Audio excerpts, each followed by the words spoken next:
الحمد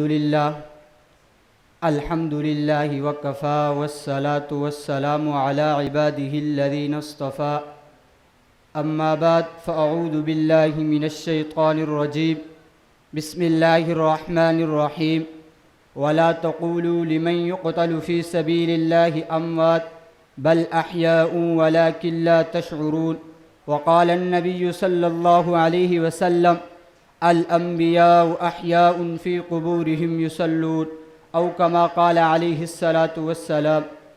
غافل نے سمجھا ہے موت کو اختتام زندگی، غافل نے سمجھا ہے موت کو اختتام زندگی، ہے یہ شام زندگی صبح دوام زندگی۔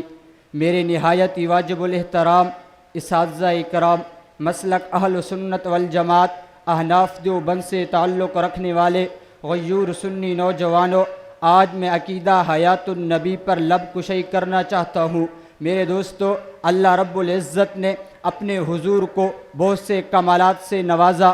ان کمالات میں سے ایک کمال یہ بھی ہے کہ اللہ نے اپنے حضور کا وجود جنت کی مٹی سے بنایا اور جنت کا خاصہ حیات ہے۔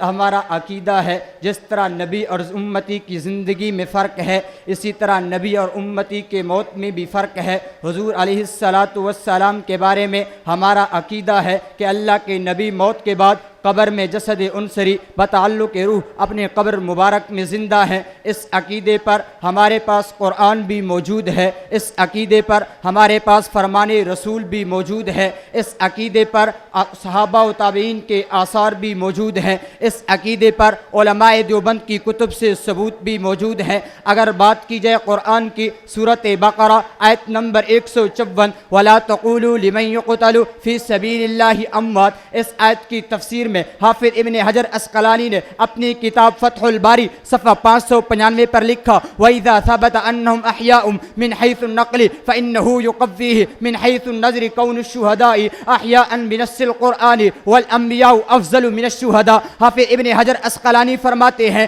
کہ اللہ رب العزت شہید کی حیات نص قرآنی کی روح سے زندہ ہے، انبیاء اس سے افضل ہے، وہ تو بطریق اولا زندہ ہوں گے۔ بالفاظ دیگر شہداء کی حیات عبارت النص سے ثابت ہے، انبیاء کی حیات دلالت النص سے ثابت ہے۔ اس آیت کی تفسیر میں قاضی ثناء اللہ پانی پتی نے تفسیر مظہری میں، علامہ آلوسی نے روح المعانی میں، مولانا اشرف علی تھانوی نے بیان القرآن میں لکھا یہ آیت دلیل اللہ کے نبی قبر میں زندہ۔ سورۃ آل عمران آیت نمبر 169 اللہ فرماتے ہیں وَلَا تَحْسَبَنَّ الَّذِينَ قُتِلُوا فِي سَبِيلِ اللَّهِ أَمْوَاتٌ۔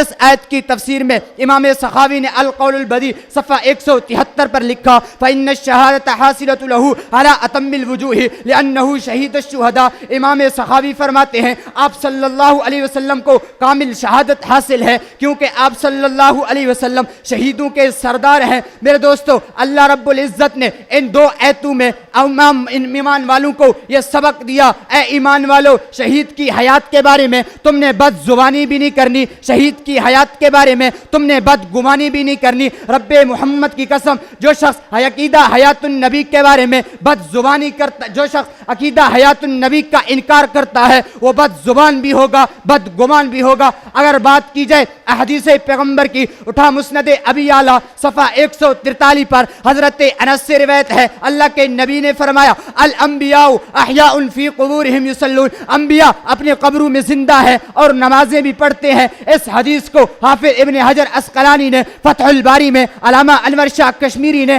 فیض الباری میں، علامہ شبیر احمد عثمانی نے فتح الملہم میں اس حدیث کی سند کو صحیح قرار دیا۔ اٹھائیے سنن ابی داؤد جلد 2 صفحہ 285 پر حضرت ابو ہریرہ سے روایت ہے اللہ کے نبی نے فرمایا من صلی علی عند قبری سمعتہ ومن صلی علی نائیا ابلغتہ۔ اللہ کے نبی نے فرمایا جو شخص میرے قبر کے قریب مجھ پر درود پڑھے سمعتہ، میں خود سنتا ہوں، جو دور سے پڑھے فرشتوں کے ذریعے پہنچا دیا جاتا ہے۔ اٹھا مشکات المصابیح صفحہ 87 پر حضرت ابو ہریرہ کا یہی روایت موجود۔ اگر بات کی جائے اگر بات کی جائے اصحاب پیغمبر کی تو صدیق اکبر نے وصیت کی کہ جب میں فوت ہو جاؤں میرے میت کو اٹھا کے روضے کے سامنے لے جانا، روضے سے اللہ کے نبی سے اجازت مانگنا، اجازت ملے تو مجھے دفن کر دینا۔ صدیق اکبر کا وصیت کرنا، صحابہ کا اس پر عمل کرنا، اس بات کی دلیل ہے صحابہ کا اجماع تھا اللہ کے نبی قبر میں زندہ۔ اٹھا صحیح بخاری جلد 1 صفحہ 67 پر حضرت عمر کا اہل طیف والوں کو کہنا، اگر تم اہل مدینہ کے باشندے ہوتے تو میں تمہیں سزا دیتا، کیونکہ تم نے اپنی آوازوں کو بلند کر کے نبی کی ذات کو تکلیف دی ہے۔ اگر بات کی جائے علماء دیوبند کی، قاسم العلوم والخیرات مولانا قاسم ننوتوی نے آب حیات میں لکھا اللہ کے نبی قبر میں زندہ۔ مولانا رشید احمد گنگوہی نے شرح جامع الترمذی میں لکھا وَلِأَنَّ النَّبِيِّينَ صلوات اللہ علیہم اجمعین لما كانوا احیاء فلا معنى لتوارث الاحیاء۔ حضرت گنگوہی فرماتے ہیں نبوت کا مال میراثت میں تقسیم نہ ہونا اس بات کی دلیل ہے نبوت انبیاء اپنے قبروں میں زندہ ہے۔ مولانا ظفر احمد عثمانی نے اعلاء السنن میں لکھا اللہ کے نبی قبر میں زندہ۔ علامہ زبیر احمد عثمانی نے فتح الملہم میں لکھا اللہ کے نبی قبر میں زندہ۔ مولانا اشرف علی تھانوی نے بیان القرآن میں لکھا اللہ کے نبی قبر میں زندہ۔ الغرض علماء دیوبند کی پہلی کڑی مولانا قاسم ننوتوی سے لے کر حال کے شیخ طریقت متکلم اسلام حضرت مولانا محمد الیاس گھمر تک سب نے یہی لکھا اللہ کے نبی قبر میں زندہ۔ پھر میں یہ کیوں نہ کہوں قرآن سے بھی یہ عقیدہ ملا ہے۔ قرآن کہتا یہی برملا ہے شہداء ہے اپنے قبروں میں زندہ سلامت۔ نبوت کا درجہ تو ان سے بڑا ہے، خمیر نبوت ہے جنت کی مٹی اور جنت میں صرف ہوتی بقا ہے۔ لوگوں وہ نبیوں کو زندہ ہے کہتا، اسے کملی والے سے کچھ بھی حیا ہے۔ وما علینا الا البلاغ المبین۔